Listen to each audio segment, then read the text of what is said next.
So back in February 2021, we received the news that Train to Busan would be getting an American adaptation, and for many of us, that is a red flag we can see all the way from the moon. When it comes to reworking an original piece for the wider, general American audience, things tend to get heavily dumbed down plot-wise and character-wise, so they are much more easily digestible for every Kyle and Karen to watch. Fancy effects and one-liners supersede deeper storytelling, while sensible, interesting characters and interactions are washed out by cookie-cutter figures people can easily stare at and not think too much about. Depictions and scenes with a deeper message can be diluted to the point of just being something that looks cool in a trailer, but amounts to about 5% of good footage in a rather lackluster blockbuster. We have seen it time and time again. Classics like Godzilla to Death Note to Dragon Ball to Avatar to Oldboy, all becoming mayonnaise-flavored shells of their former selves, forgetting everything their original had to offer, each incorporating memorable characters in a way that makes them all forgettable, cookie-cutter stereotypes. Didn't we love seeing the perverted old Master Roshi become the wise old Karate Kid Japanese mentor? Or Godzilla go from a statement on the horrors of nuclear war that fought other giant abominations to just being a monster making velociraptor babies in New York? Didn't we adore White Thanos losing the entire message of his original Korean film's character? Or when Light Yagami became Light Turner? Looking good, Turner!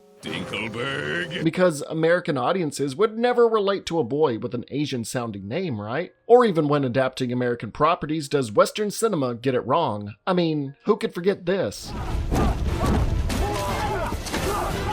What the dog doing? Why have any characters with nuance and actual human characteristics, emotions, and flaws that we can relate to and enjoy when you can have a sexy or above average looking dad with a hot wife and 2 kids, and their motivations are, I love my family, and nothing else? Of course, these remakes and flash in the pan movie of the year motion pictures may look good, but you'll probably easily forget about them within a week's time. Most of these forget-me-a-lot action movies Hollywood spews out are for summer box office revenue. And don't take my word for it, ask Brad Pitt. It is the most intense thing you're going to see all summer. It's big, it's good summer fun, and we do not let up. It's so much fun. It's great summer fun. I mean, this is a very authentic, original summer film, and the fact that it's so grounded, and my boys love this, and it's usually the ones we watch as a family together, the summer film. So tell them exactly why they should go watch World War Z. I just told you, don't miss it. It's great summer fun. There's always you suspend a bit of plausibility for these summer films, and what if we could ground it in reality, make it to feel very visceral, and what we have is the most. And I've seen it 30, 40 times through the editing process, and I love it, man. We're really... Between Brad Pitt, zombies, and heart-pumping action, World War Z will have you on the edge of your seat from start to finish, and that is a promise. This has to be a sequel coming, right? The most intense film you're going to see all summer. I'm telling you. And they really don't offer anything memorable before becoming just another title on some famous actor's IMDb that you'll go, oh yeah, they were in that, weren't they? Rarely do we get something with staying power that resonates longer than a week or until the next sequel comes up. Now, some of you might think I'm being a movie snob, but honestly, it's just me not really connecting or feeling much with the majority of movies recently. Maybe that just makes me a grumpy 29-year-old man who doesn't understand the youth. Am I so out of touch?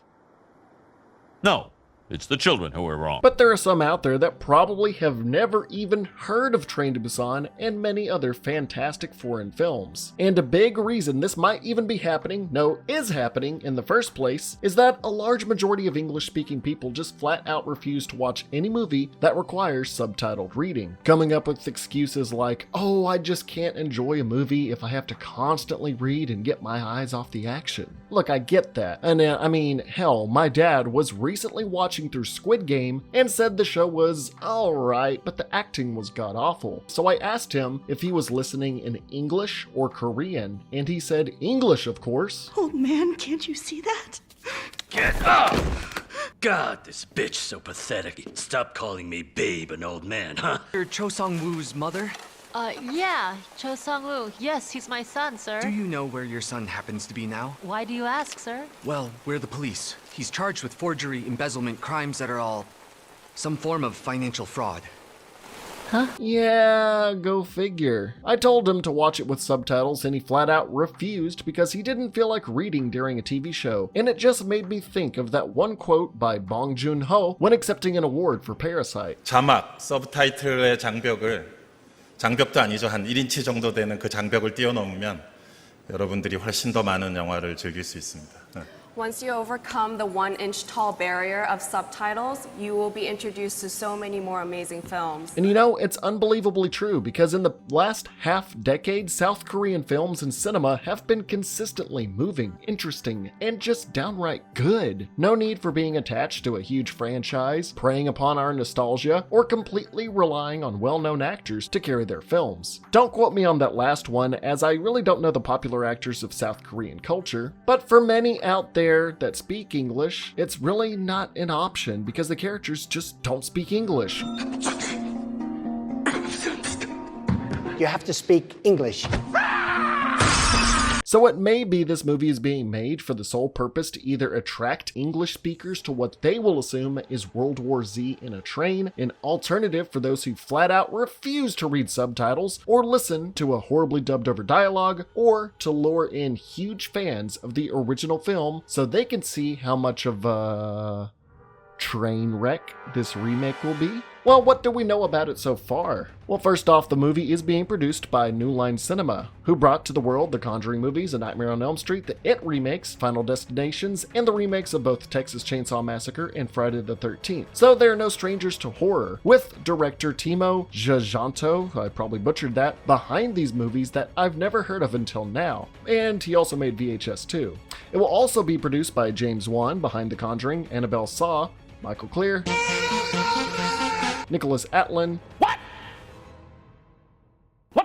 and Terry Kalajian with Gary Doberman, who is behind It and The Nun, adapting the screenplay. So it does have some notable names behind it, if those films are your cup of tea. But it really doesn't matter all that much how many good names are behind something, since it really relies on what the final product actually becomes. And if cinematic history has proven anything, it's that big name actors are what sell movies in the West. Can't make box office on story, cinematography, and creativity alone. It's not about the Oscars. I will give these producers, writers, and team my faith in a loyal adaptation that won't butcher much of its charm and chemistry. But what are some obstacles they are going to be making a stop at going forward? So one thing to bring up is the fact that, remember, we are adapting this for a Western audience, and when it comes to adaptations, there's going to be a lot of things changed. And the fact that for Western audiences watching apocalyptic scenarios, how in the world can Americans relate when it's not actually set in America? It has to be in the United States if we're gonna have any empathy. You really think the remake will actually be set in Busan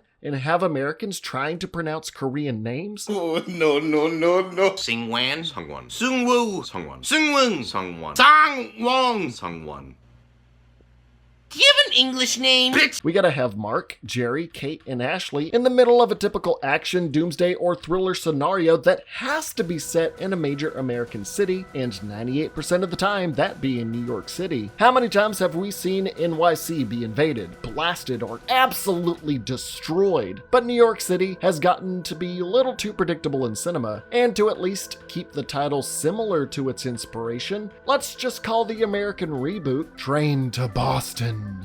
Keep in mind also that the set piece of South Korea meant a lot less guns to find lying around, lending to a more suspenseful series of sequences where any kind of blunt weaponry they could find, and just their bare fists, were required to fend off hordes instead of finding ammunitions and blowing through tons of zombies, causing an increasingly lower amount of intensity for an American setting. You don't got guns to blow away zombies from a distance. So, deep frying this Korean cuisine, what about the actual train part of this movie? Here's the thing when trying to adapt a movie about the main cast boarding a long distance train. In the original, we go from Seoul, 250 miles across South Korea, to Busan. Typically in European or Asian countries, Trains and high-speed rail systems are a necessity in densely populated areas without being bogged down by vehicle traffic. Railways run in a web-like structure in Eurasia, allowing for more efficient and varied travel, while America runs on a more point A to point B system you can see below. For North America, it's not the same kind of train system for Train to Busan, I mean Boston.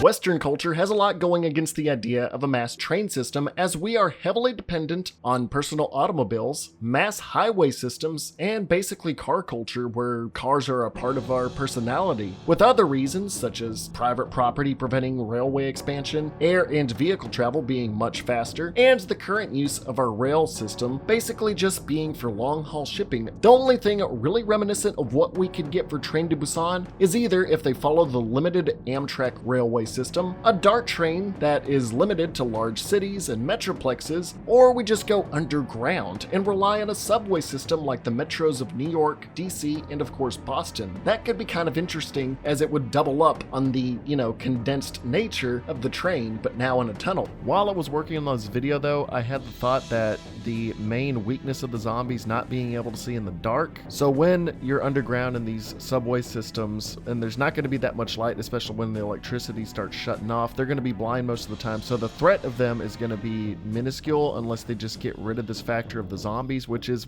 probably the most interesting part about them. And then you have people with guns, so a lot of the danger is going to be dissipated in an American remake. So we could get an Amtrak or subway setting for the remake, or they could just go all out and set this in the future of like 20 to 30 years from now, where high-speed rails and rocket trains have been incorporated across the country by, say, I guess Elon Musk or something. Maybe have him cameo, because we Westerners love our cameos of big celebrities if they play themselves. But either way, there will be an excuse for an actual mass transit train to be used. But besides that lecture about trains, the claustrophobic and condensed nature of being isolated in a train with only 1 or 2 stops in between gives a more deeper focus on the characters and how they will react and attempt to survive on their one-way trip. It is much more intense when you have to go car to car just to survive against these things that if you get bitten once, you are screwed. It is really nail-biting if you do it the right way. With the potential casting, writing, directing, and storytelling of this adaptation, however, I fear we'll probably get something similar to Train to Busan sequel Peninsula, where there will be more action and trailer bait scenes that'll take precedence over everything Train to Busan had laid out. Which, if you want me to review Peninsula in the future and talk about how it was a disappointing sequel, let me know down in the comments. Yeah, it became more of this just generic American action movie that really was forgettable. It has many cool scenes and ideas that fizzle out or don't get too much focus before they can really shine. It becomes more about the action and trying to rehash small elements of its prequel that just don't work at being memorable, and that's what's important. Peninsula in itself felt like a tired action flick that sprinkled in zombies and had one neat set piece, but I feel like they were trying to be more of an American action movie more than anything else, and that is what I'm fearing for this remake. Also, one of my biggest concerns is that Western cinema tends to gravitate towards hiring on actors that are already being widely used to put butts in seats, or technically today's standards, more users in streaming services. While choosing a big name actor will accomplish ticket sales, it might not bode well for the film's longevity. Looking at World War Z and its use of Brad Pitt, I felt it was superficial and that not many could relate to him and his character besides, I'm a dad and I'm protecting my family, I'm a badass. He had no flaws, a nuclear family, could survive any scenario, and perfect hair. But besides that, who would I go about casting for the main characters in the movie, you might ask? And who would I put my wagers on? Well, let's start from the big names of the movie and go from there. Well, remember, this is an English adaptation. So, in Train to Busan, the main character Sak-woo, now called John Liu, because remember, Korean names are too hard to pronounce, was an all-business fund manager who only thought for himself to the point where his greed almost cost him his daughter, both via his failed marriage and via a horde of zombies. It was through the outbreak that Sak-woo learned to be a real father by learning from those around him in times of crisis. In the end, he ends up sacrificing himself to save his girl and ensure she gets to safety, something that was built up from the start as he was always so distant from her because of his work and again being selfish and putting himself above everyone else. However, I cannot see whoever takes over this role, probably Chris Pratt or Brad Pitt, following a similar character dynamic. In most films involving this father-daughter chemistry in Western culture, most American pictures have have the father being completely selfless, determined, and headstrong from the very start, and only really serving to protect his kids, which is admirable in its own regard. Don't get me wrong, you gotta protect your kids.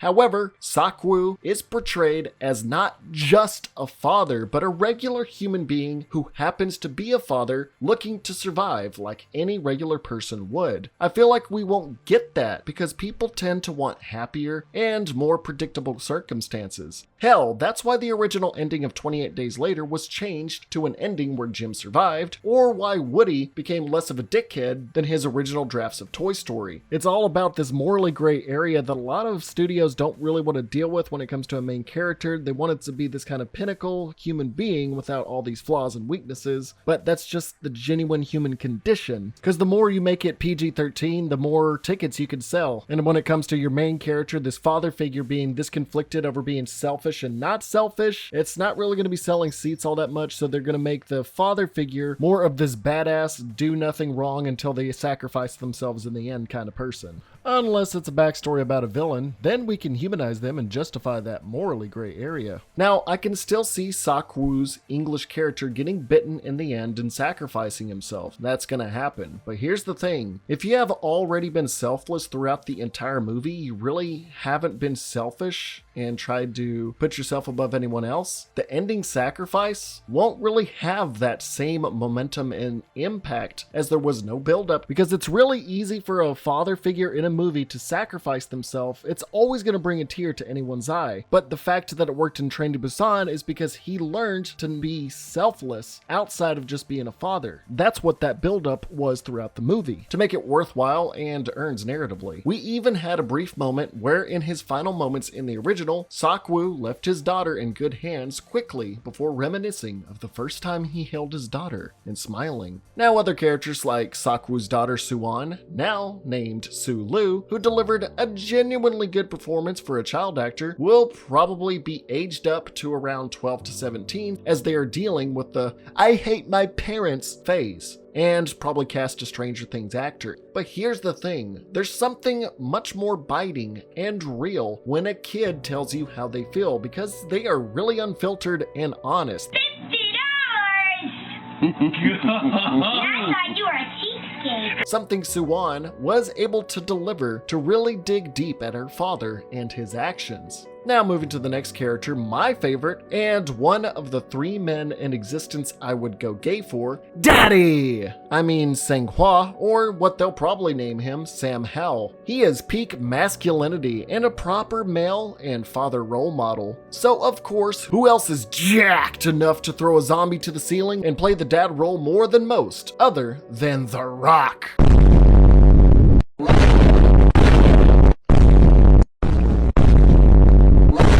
Because of course he has to, it's just cinematic law. Whenever he jokes around with his pregnant wife, he can repeat the same jokes as the actor Ma Dong-seok, but now in English with eyebrow action. The pregnant wife of Sang-hwa, Sang-kyung, or now Samantha Hell, will probably be played by, I don't know, Zendaya? I didn't know what to put here, but she seems easy enough for The Rock to pick up when the zombies come running, and maybe as a comic foil to him. Like I said, I don't know, but there's your actor. But, you know, it wouldn't be a modern interpretation of a classic without Spider-Man. So casting Tom Holland as the young baseball player Young-guk, now Sean Gunn, seems like a home run. Who else could be the hopeless romantic that gets himself killed in the end? Or actually, they probably won't die because that'd be too sad. We can't have these 2 young characters dying in the way they did. That would be too sad. We don't want people being too sad throughout the movie. But with the directing squad behind it, maybe I could see this happening where he dies with his cheerleader girlfriend Kim Jin-hee, or what they'll name her as Kim Jenny, played by Millie Bobby Brown, because again, Stranger Things hype, boys. The 2 old women that really interact with people and just scoff at the younger generation, I guess they'll be played by Betty White and Meryl Streep. And then the homeless guy fresh off the street and who defeated expectations of how he would act, and who will probably have most of his scenes deleted or scarcely used, probably either played by Eric Andre or Seth Rogen. And of course the villain of the greedy businessman Yeon-suk, now Young-suk, will have to be a character actor we have all come to know and love, and who else plays a better villain right now than Giancarlo Esposito of Breaking Bad fame? I was acting. Or was I? Except now he will be less of a greedy and reckless character stirring the masses and stoking their fear to keep himself safe while being a scared individual himself, but now he will be an expressionless, cold, calculative man who will probably kill others in more cinematic and shocking ways rather than throwing people into danger, losing the original intent of the character being this scared, frail child who just wanted to go home and make a lot of money. But that's what I'm afraid of, though, is these characters having these elements to them that just make them feel like actual people that make these rash decisions and just being caricatures of the actors, but with slight tweaks to put them in this scenario. Now, I'm not saying any of these actors are bad, mind you. These are just my predictions, and I want the casting for this movie to be thoroughly thought out and not just slashing check marks in the checklist of Hollywood films. If anything of value could come from Space Jam 2, it's the remark of algorithms determining casting to maximize viewership. But it really does come down to genuine characters. That's what got Train to Busan where it is in popularity. Not a hunk flying country to country with his family perfectly safe and not really feeling any moment could be his last. The original film had messages of how we perceive the homeless as gross and self-centered and shunning them, while the masses flock to the wealthy who would rather see us all die than lose anything of value, having main characters be imperfect and actual human beings rather than, again, caricatures, and actually feeling like anyone could die or become a zombie at any moment, not cracking jokes at every corner, and just building up emotional moments for each character's demise as we got to know them even in a short amount of time.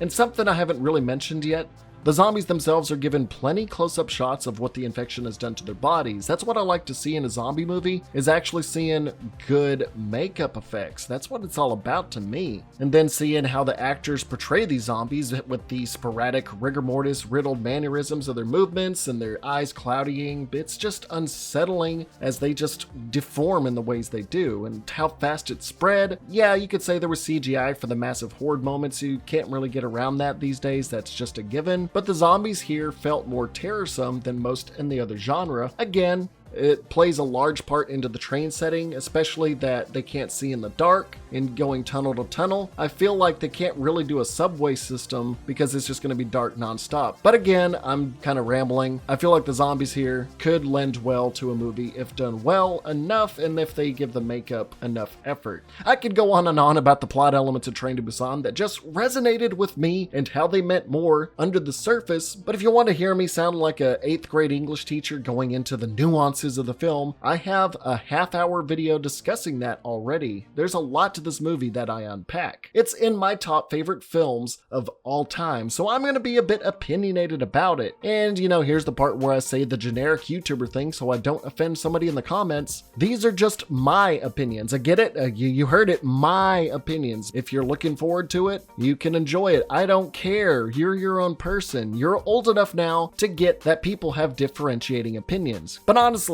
at the end of the day, most remakes are shallow attempts at trying to attain the glory and story the original had, and many people have felt burned before, especially when it comes from adapting something from an Asian country. There's not been many good adaptations up to this point, and this remake will probably be a summer blockbuster that does indeed make its cost back and make a lot of money. But I'm not here about movies making a lot of money. I want it to be more than a commercial success. I want it to bring a tear to my eye with each character's sacrifice, and I want to feel the suspense of each scene where someone is facing down a horde, fending them off with whatever rudimentary weapons they might find in a condensed area, dealing with the ramifications of being bitten and how they come to terms with it, and really coming to trust others in these trying times, and at the end of the day, connecting with these characters. That's the most important thing about the original of Train to Busan. I don't want it to be easy to digest scenes with one-liners and cheap jump scares at every turn. See, I got you there. That makes me a good horror channel because I made you jump. It's just something a lot of horror flicks like It 1 was good with some of the horror, but it kind of fizzled out with 2. It's just something these writers and directors do rely on that I want them to stray away from. I want genuine horror, but good characters. The original Train to Busan just had a little something to it that I feel can't be done justice with a Western adaptation. You know, the point I'm just trying to get across this whole video? Well, it's pretty simple. Go watch the fucking movie in its original format, you dumbass piece of shit. Keep a rolling.